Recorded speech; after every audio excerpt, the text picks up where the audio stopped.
ئەمە چارت یاخود نموداری گوگل کوینە کە لە ماوەی یەک ڕۆژ هەر وەکو بینن لە 5 دولارەوە دیسانەوە دابەزیوە. نموداری یەک هەفتەی ئەم دراوە کە لە 30 سنتەوە چۆن بەرەو هەڵکشان چووە.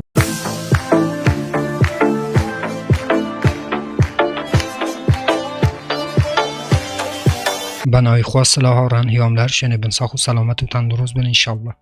بەڕێزان دیسان ئەوم نهات معین لە خزمەت ئێوە بۆ پێشکەشکردنی ڤیدیۆیەکی تر لە زنجیرە ڤیدیۆکانی بەدەستهێنانی پارە لە ئینتەرنێت، لە پیجی فیسبووکی بەدەستهێنانی پارە لە ئینتەرنێت، هەروەها لە چەنێلی یوتیوبی بەدەستهێنانی پارە لە ئینتەرنێت.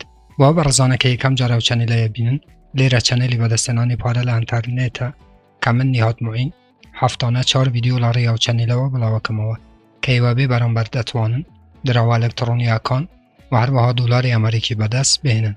وەوەی ئێوە هیچێک لە ڤیدیۆکانی داهاتوو لە دەست نەدەن کە من بڵاویانەکەمەوە، چەنێلەکە سابسکرایب بکەن، زەنگوڵای تەنیشتش چالاک بکەن بۆ ئەوەی هەر کاتێک ئەمە ڤیدیۆیەک ئاپلۆد دەکەم یاخود بڵاوەکەمەوە یوتوب لە ڕێی نۆتیفیکیشنەوە ئێوەی ئاگادار بکاتەوە و یەکەم کەس بن کە بێن ڤیدیۆکان ببینن.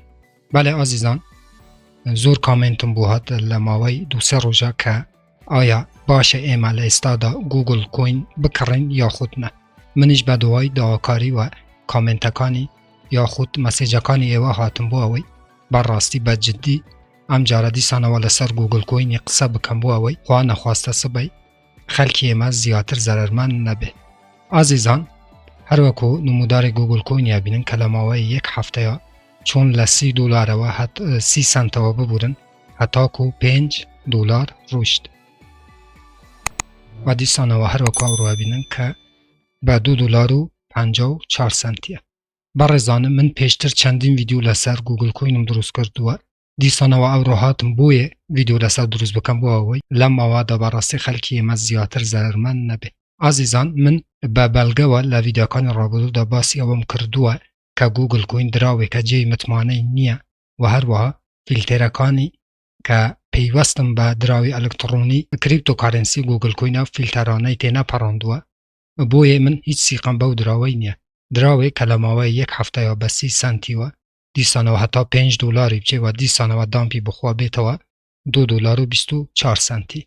ئازیزان، ئەم دراوە هەر لەحزە لەوانەیە بچیتە هەتاکو 30-40 دلاریش و هەر لەحزەش لەوانەیە بێتەوە سنتی و پوینتی، چونکە بەڕاستی دراوێکە کە هەروەکو لە ڤیدیۆکان باسم کردووە کە ساحبی خاوەنی شەریکە دەتوانێت دەستکاری ئەم دراوەی بکەوە بە جددی پارەکەی ڕابکێشێ لە مارکێت کەپی و دیسانەوە بەخۆشەتوانێت دیسانەوە دراوەکە بەرزی بکاتەوە و پارەی دیسا بێختەنەوە مارکێت کەپی ئەم دراوە بۆ ئەوەی نرخەکەی بەرز بکاتەوە. دراوێکە هۆڵدەرەکانی خودی شەریکەن و زۆربەی هۆڵدەرەکانی خودی شەریکەن لەو بینە خەڵکانی کە بەڕاستی ئاگان لە دراوی ئەلکترۆنی نییە ئەگەر بێت چەندین هزار دلار پارەیان بێخنەنەوە ئەم دراوەی کە هەروەکو گوتم یەک جا لەوانەیە بچیتە سەرێ و یەک جاش لەوانەیە بەڕاستی بە شددەتێکی زۆر بێتە خوارێ و نرخەکەی بە یەکجاری دابەزێت.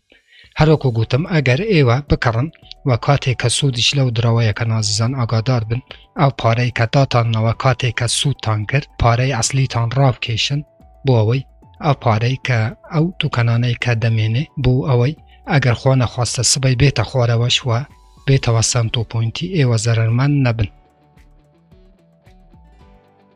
ڤیدیۆیەکی زۆر بەپەلە بۆ ئازیزان، چونکە زۆر کامنتم بۆ هات کە ئایا لە ئێستادا باشە کە گوگل کوینی بکڕین یاخود نە. من نازانم ئازیزان کە ئەو دراوەی هەتا چەند بەرەو هەڵکشان دەچێتەوە. دوینێکە کە نزیکەی 200% بەرەو هەڵکشان چوو هەتاکو 5 دلاریش ڕووی لە 30 سنتەوە و دیسانەوە ئەوڕۆ هەروەکو بینن کە 53 تقریبای 53 لە سەتا دیسانەوە بەرەو داکشان هاتووە.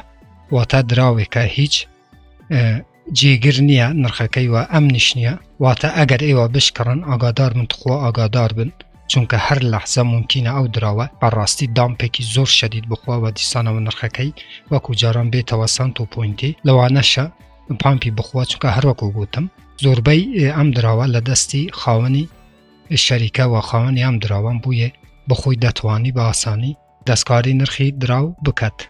بەڵێ ئازیزان، ئەمەش لەبەر کامنتەکان و مەسیجەکانی ئێوە بوو کە هاتم بەڕاستی بە فەوریە ڤیدیۆی لەسەر گوگل کوین دروست بکەم زۆر ئاگاتان لەو دراوەی بێ.